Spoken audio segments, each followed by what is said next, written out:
In this video, I'm going to show you how to create a Raket.ph account on your PC. If you find this video helpful, please consider to like this video and subscribe to my channel. In saying that, let's just jump straight into the video. Alright, what we want to do is open up a web browser and go to Google and then type in Raket.ph and then click on the first link, hire Raketeers, do a Raket.ph.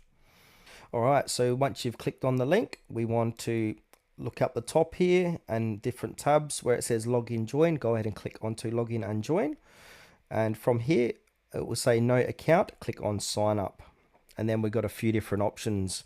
So we can join Raket via Google or email or LinkedIn. For this demonstration, I'm going to sign up with my Google account.